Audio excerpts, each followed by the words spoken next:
Hello, good morning. I have to start my first video today. And today is Friday, May 17th, 2024. And kasamang bida, ayan o. Walang ganyanan. Ito bigyan ni Michelle sa akin to ng Mother's Day. I think it's a couple days ago. Okay. Yan, yung bintana. Ayan yung headboard ko. Ayan yung mga prescription ko. Ayan yung mga bagong bili ko mga gadgets.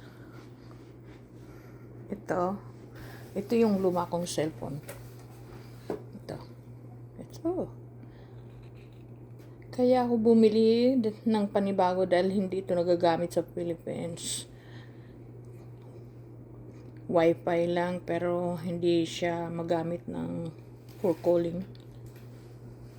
Tapos, ito yung bago ko naman ngayon.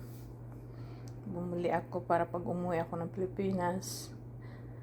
Nakukontak na ako ng mga anak ko kahit maggala-gala kami sa maghiwa-hiwalay kami sa isang mall. Tapos bumili na rin ako ng microphone, tsaka earbuds. Tapos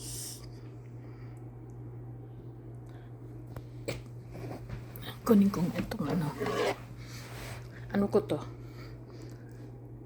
Dapat hindi ito, pag ako'y nakahiga dyan, ginawa kong stand ng cellphone ko. Pag nakikinig ako ng nanonood ako ng YouTube, tinatamad ako sa TV. Ayun mo TV, kaya lang minsan ayaw ko manonood dyan. Mas gusto ko pa yung sa cellphone lang. YouTube sa cellphone. Tapos, ito yung pinto ko palabas. Ito. Ayan yung light ko. Ito yung pinto.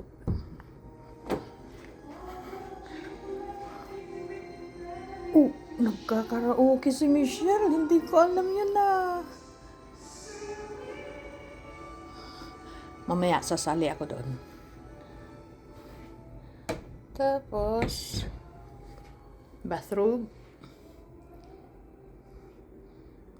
Tapos, ayan yung mga kalat ko ngayon. Ito. Ayan mga kalat ko ngayon. Ayan.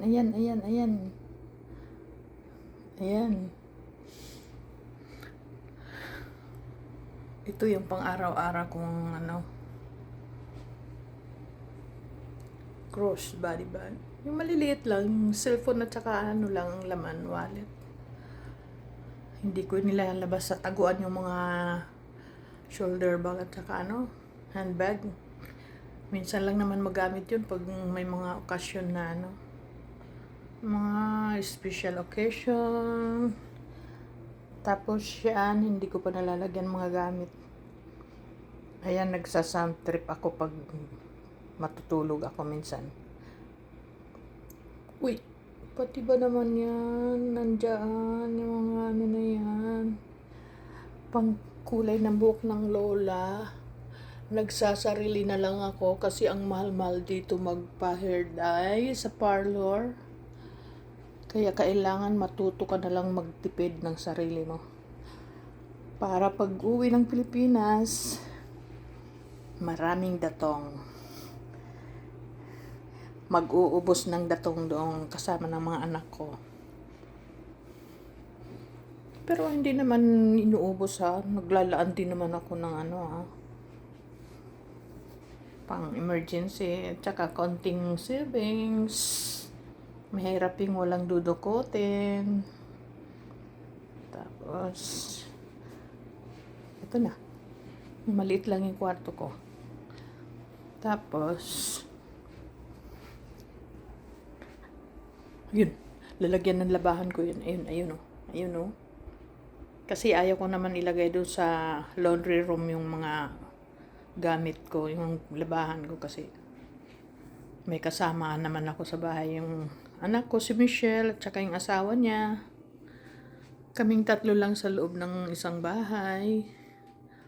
Tapos, ayaw ko buksan itong damitan ko. Kasi nga, magugulat kayo. Hindi pa yan maayos. Hindi ko yan inaayos. Kasi pag aalis kami, kalkal na lang ako ng kalkal dito ng mga susuting ko. Ayan, mga pantulog ko. Tapos, yun lang.